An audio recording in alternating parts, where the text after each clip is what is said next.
I'm Janet with Try It Like It Creative, and this is a Lucky Clover Box printable on my website. So the first thing you want to do is cut out all the shapes.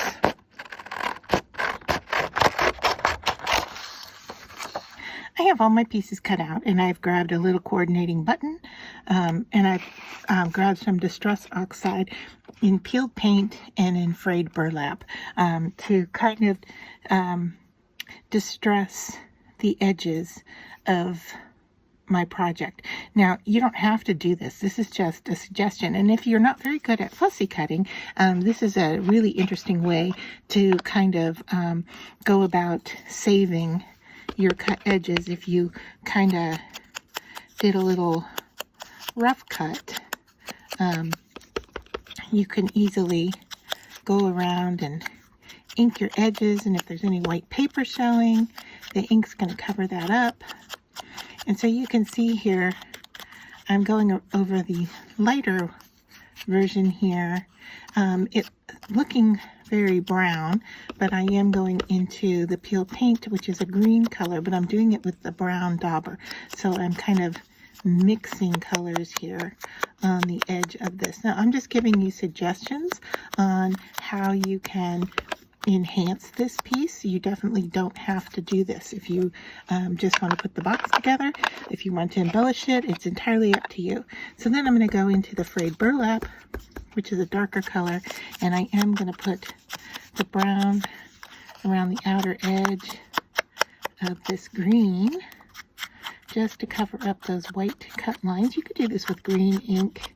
You could go over it with a marker. You don't have to go over it at all. Entirely up to you what you want the look to be.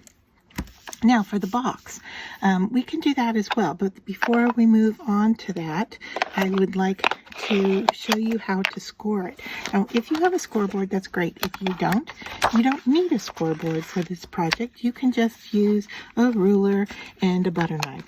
So I'm just going to line up on my little mini scoreboard here, and I'm lining up this edge here. Oh, it's kind of hard to see here. Let me get my stamp pad out of the way. Maybe I can get it better in here. I'm lining up along this edge here of my box, and then I can see that I need to score this little line all the way down to the bottom. All right, and while I have that lined up, I can go ahead and do this line here as well. Now, I did not mark these on the cardboard because I didn't want it to interfere with your design. All right, so now I'm going to do this outside flap right here. Sorry if I'm a little bit out of frame with the camera, but I'm just going around anything that has like a tab that looks like this. I'm going to score it, and then you're going to go through the center of the piece. Okay, so if I line up the edge of my box again here, I can now score this line here in the center, and I can score this line here in the center. And then I'm going to go around and do the flaps. And then I also want to do this long line right here and this long line right there. All right, so I'm just lining up on my scoreboard where that should be, and I'm just going to pull straight down. Now, I can't get the whole thing in frame or on my mini scoreboard, so I am going to have to move around a little bit to make these scores happen.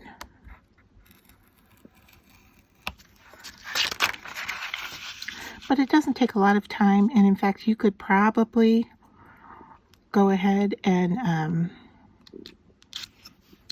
fold your piece probably without even doing the scoring.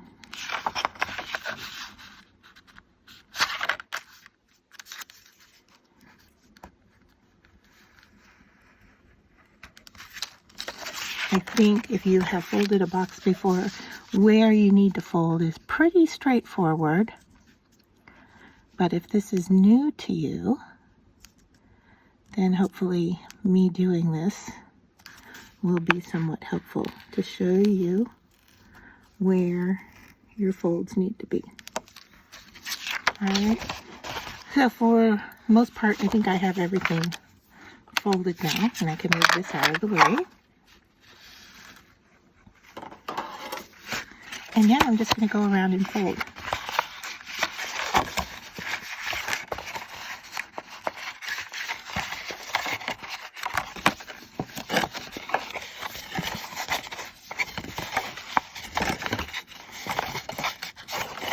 Alright, and this is going to be the structure of our box, like so.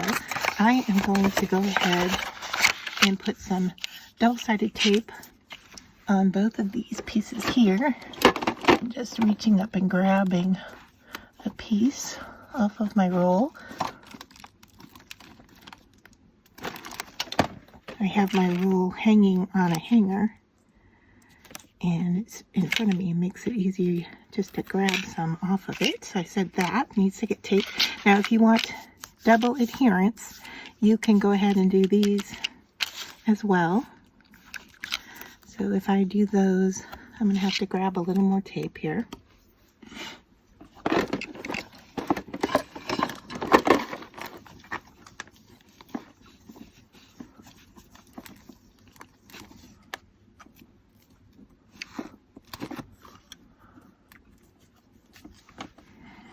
I am testing out having my tape hanging in front of me, and I don't know if that's the best thing to do or to keep it in a drawer where I have to dig for it.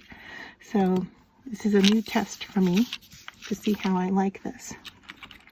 Alright, so then all we have to do is remove our tape backer from our tape pieces. And I'm just going to remove them all at once, because this is a pretty simple piece to put together, and so I don't have to worry too much about the alignment of getting off base with my tape pieces. Alright, so the first one I'm going to do is I'm going to match up this side to this side of the box, and I'm just going to line up that edge, and then my tape that's underneath there, I'm just going to make sure that it attaches. And the thing I'm looking at here is this line here and this line here. Alright, so then I'm going to fold these two down, fold this flap over that is going to attach to these. I'm just going to bend them a little bit out of my way so I can bring this flap over and have those attached. And then this one's going to go on the inside. And then from the inside of my box, I can just make sure that all of that is attached. And I'm just going to grab a little tool here off to the side and give everything a press down. Make sure it's nice and stuck. Now here's the box open and closed. You can put a ribbon around it. You can leave it as is. Any little corners that you have, like so, if you want to cut those off, you can. What I'm going to do is decorate the top as well. Now, if you wanted to age your box, you could go around and, you know, put ink on the edges. And just to do that, I liked making the box first and then going over it with my ink. Okay, so I'm just giving it an edge here, kind of a old look to it. Once again, this is not necessary. I'm just giving you some options. Just looking to make sure that I've gone and touched on all of my edges. All right, and I think that's good.